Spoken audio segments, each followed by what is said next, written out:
को जय भीम, जय संविधान, नमो बुद्धाय।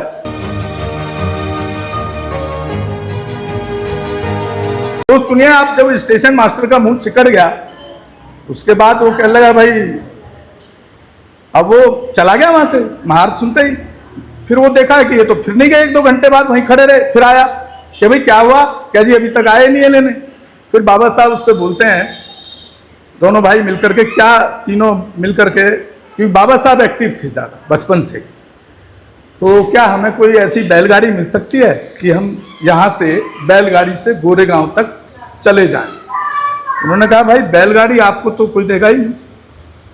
अब बड़े परेशान कि भाई इतनी दूर जाएं कैसे, पैदल जाएं, रात हो गई है, पैदल जा नहीं सकते। तो उसने एक रास्ता निकाला, समझदार था, उसने देखा अच्छे कपड़े हैं, पढ़े लिखे से लग रहे हैं, तो थोड़ा जैसे आपके साथ हुआ ना अभी कि पढ़ा लिखी देख करके, महिला देख करके तो नजदीक है, उसने सपोर्ट करने के लिए कहा कि बैलगाड़ी तो मैं किसी से दिलवा दूंगा, क्योंकि स्टेशन मास्टर बहुत बड़ी चीज होती थी उस टाइम।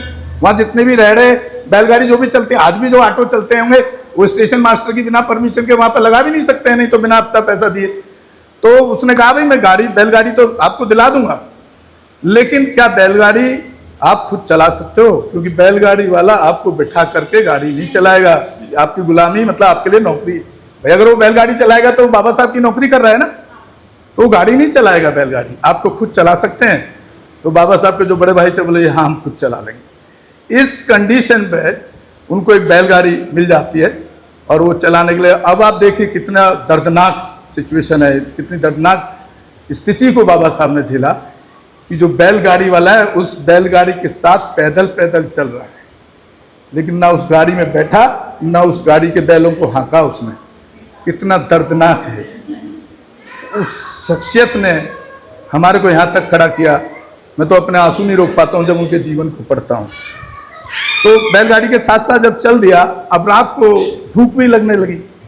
10-11 बजे उन्होंने कहा, रोटी तो बांध के ले गए थे, जैसे हम भी अब गांव से स्कूल आते थे तो रोटी बांध के लाते थे भाई, तो रोटी बांध के ले गए थे तीनों के लिए कि भाई हमें रोटी खानी है, भूख लग रही है, पानी मिलेगा कहीं, क्योंकि बिना पानी के आप कैसे खा पाओगे, पानी तो चाहिए पीने के लिए। कह रहा भाई, अब उसको तो पता लग ही चुका था ये तो अछूत है मार जाती से।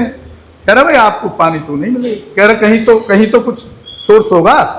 उसने फिर बताया चलते रहो, एक आगे जाके बैलगाड़ी को खड़ी करके एक चेक पोस्ट आएगी, नाका कहते हैं वहाँ महाराष्ट्र में, हमारे यहाँ चेक पोस्ट कहते हैं, जैसे ये चेक पोस्ट लगी है यहाँ, वहाँ पर गाड़ी खड़ी करके, वहाँ एक पास में एक तालाब है, वहाँ से जा करके डोलची लेके चलते ही थे पहले, वहाँ से भर लाना। अब जब वहाँ जा करके वो गाड़ी खड़ी हो गई और जब वो पानी लेने गए तो पता लगा कि उसमें पानी इतना गंदा था, तालाब में तो पानी गंदा ही होगा। तो बाबा साहब तो बहुत होशियार थे बचपन से, तो उन्होंने कहा भाई मैं तो नहीं पी पाऊंगा इसको। तो खाली हाथ आया, पानी नहीं भरा उससे। उसके बाद पूरी रात उन्होंने वहाँ चेक पोस्ट पे बिताई। उसके बाद मतलब ऐसी ऐसी घटनाएं उनके जीवन की हैं कि इतना बड़ा संघर्ष मैंने अपने जीवन में, मेरे भी लगभग 54-55 साल एज हो गई, आज तक किसी का संघर्ष मैंने देखा नहीं। उसके बाद उन्होंने जितनी हमारे लिए संघर्ष किया, हम उनको कहाँ देख पा रहे हैं। अभी पढ़ाई पर बात कर रहे थे भाई साहब, इंजीनियर कौन है या डॉक्टर कौन है। वो इंजीनियर डॉक्टर के लिए आपको तभी तो आप उस तरफ जाएंगे जब आप बाबा साहब जैसे शख्सियत को पढ़ेंगे, उनके संघर्ष को पढ़ेंगे, उनके जीवन को पढ़ेंगे। तो जो घटनाएं हुई बाबा साहब के साथ, इस तरह की जो घटनाएं हुई, उन्हीं घटनाओं ने उनको प्रेरित किया कि मेरे साथ इतना शोषण हो रहा है और हम तो सूबेदार हैं, हम तो पढ़े लिखे फैमिली से हैं, तो हमारे समाज के साथ, जो हमारा समाज पढ़ा लिखा नहीं है, उसके साथ कितना बुरा बिहेव होता होगा। तो मैं समझता हूँ कि अगर आप इस तरह के महापुरुषों को अगर आप पढ़ने का काम करें या उनको समझने का काम करें, उनके जीवन संघर्ष को पढ़ेंगे, तो मैं समझता हूँ कि आपके जो बच्चे हैं, आने वाली पीढ़ी, वो डॉक्टर, इंजीनियर, IPS बनेगी, तो वो पे बैक टू सोसाइटी भी करेगी। पे बैक टू सोसाइटी आप कब करेंगे? जब पे बैक टू सोसाइटी करने लायक होंगे। जब आप करने लायक ही नहीं होंगे पे बैक टू सोसाइटी, तो कहाँ से करेंगे भाई? अपना रोटी को छोड़ करके तो आप पे बैक टू सोसाइटी नहीं करेंगे ना। और रोटी क्या है, खाली रोटी नहीं होती है, उसमें घर भी है, मकान भी है, अच्छे कपड़े भी है। तो वो आप तभी कर पाएंगे जब आपके आने वाले जो बच्चे हैं उनका फ्यूचर बहुत अच्छा होगा। अब थोड़ा सा आ जाते हैं साहब काशीराम जी के साथ। मैं सन 84 में काशीराम जी को साथ में जुड़ा और हैरानी होगी आपको, हो सकता है आप बुजुर्ग भी हैं, हमारे कितने बड़े बड़े बच्चे हैं आप। 16 साल का ये बच्चा काशीराम जी के साथ काम करना शुरू किया और 9वीं क्लास में पढ़ता था। और रात को वो गांव की टीस यहाँ तक दर्द करती है।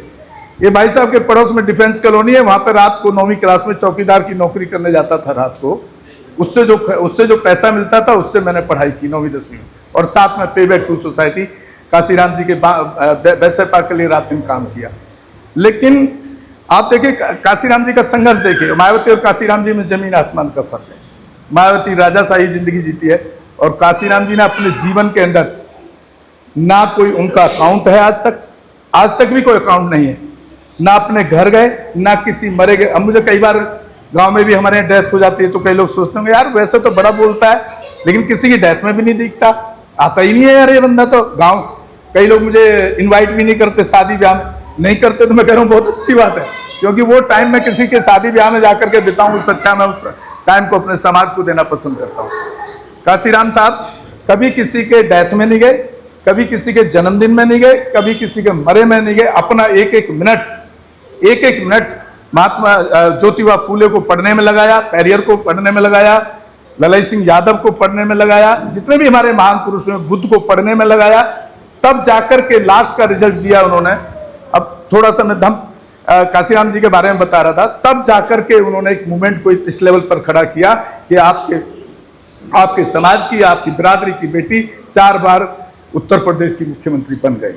वो अलग बात है कि उसने वो समाज की जिम्मेदारी जो काशीराम जी ने निभाने का काम किया उन्होंने वो ठीक से नहीं किया, जिसके लिए आज समाज अपने आप को असहाय महसूस करता है। लेकिन एक बात और है, कोई अकेले मायावती से कोई फर्क नहीं पड़ता। काशीराम जी ने मेरे जैसे कितने लोग तैयार किए जो आज अपना घर परिवार छोड़ करके आज भी समाज के लिए काम करते हैं, एट्रोसिटी पे काम करते हैं, बौद्ध धर्म को बढ़ाने का काम करते हैं। मेरे कितने साथी हैं जिन्होंने आज तक शादी नहीं की, आज भी अकेले रह रहे हैं, चाय तक खुद बना के पीते हैं और भिक्खु हैं दिल्ली के अंदर, मेरे साथी हैं इसके। तो ऐसी फौज उन्होंने कई तैयार किए हैं जो आज भी समाज में किसी न किसी रूप में काम कर रहे हैं। काशीराम जी का एक कोट मैं और जरूर आपको बता रहा हूं कि वो इतना उन्होंने अध्ययन किया और एक बड़ा लास्ट रिजल्ट उन्होंने निकाल के दिया।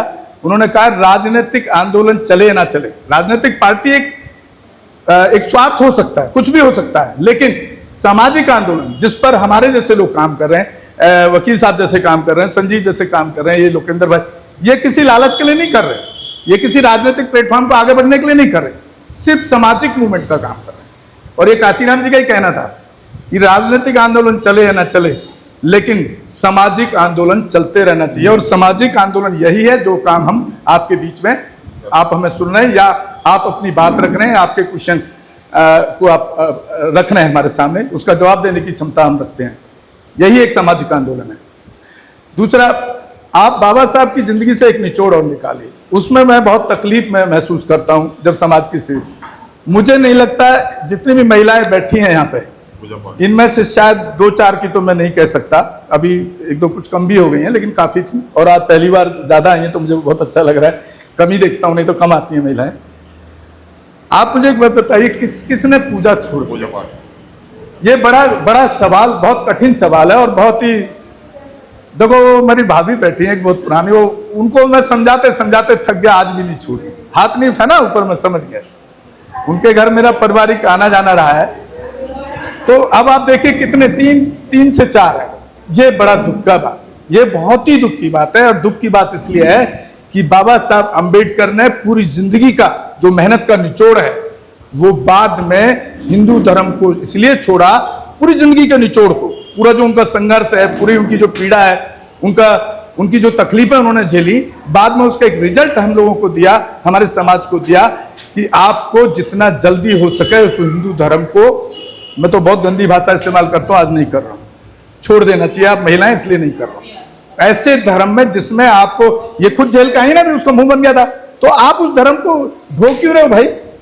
जो धर्म आपको इज्जत नहीं देता, मैंने यही चिल्ला में देखा है।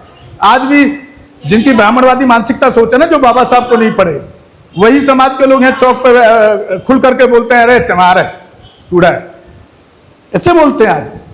तो फिर आप उस संस्कृति को, उस धर्म को क्यों ढो रहे हो भाई? ये मेरा आपके हाथ जोड़ के विनती है। मैंने तो 99 में छोड़ दिया। आप देखिए 99 में भी मेरी उम्र कोई ज्यादा नहीं रही होगी।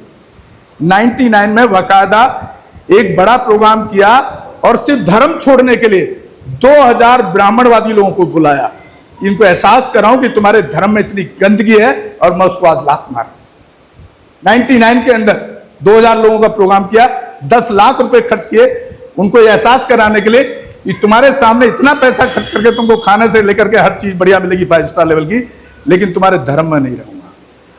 तो आप सोचिए कि एक आदमी, अब मेरा बिजनेस सफर हुआ उससे, मेरा बिजनेस खत्म हो गया उससे, लेकिन परवाह नहीं, क्योंकि सब कुछ पैसा नहीं होता, सब कुछ सुख सुविधाएं नहीं होती हैं। आदमी का अपना एक सुकून, आज मुझे अपने आप में इतना सुकून है जो शायद मेरे को वो 5 स्टार होटल में रुकने में नहीं होता था या स्कॉर्पियो में चलना नहीं होता था, आज वो मुझे ज्यादा सुकून महसूस होता है। हमारे चैनल लाइक, शेयर, सब्सक्राइब देखना मत भूलिएगा। जय भीम, जय भारत, जय संविधान, नमो बुद्धाय। धन्यवाद। चैनल आर्थिक समस्या से गुजर रहा है। अगर आप बहुजन समाज में बाबा साहेब आम्बेडकर और तथागत बुद्ध की विचारधारा को अधिक से अधिक लोगों तक पहुंचाना चाहते हैं तो हमें आर्थिक सहयोग प्रदान करें, ताकि हम अपने चैनल के माध्यम से देश विदेश में समता, बंधुता, एकता और संवैधानिक अधिकारों को ज्यादा से ज्यादा लोगों तक पहुंचा सकें। आप अपनी सहायता राशि नीचे लिखे खाते में जमा करा सकते हैं।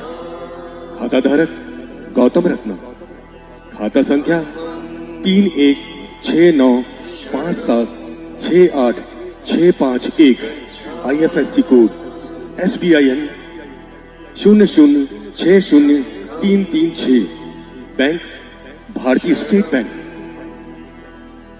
आप हमारे बैंक खाते का विवरण स्क्रीन पर भी देख सकते हैं। जय भीम, जय भीम।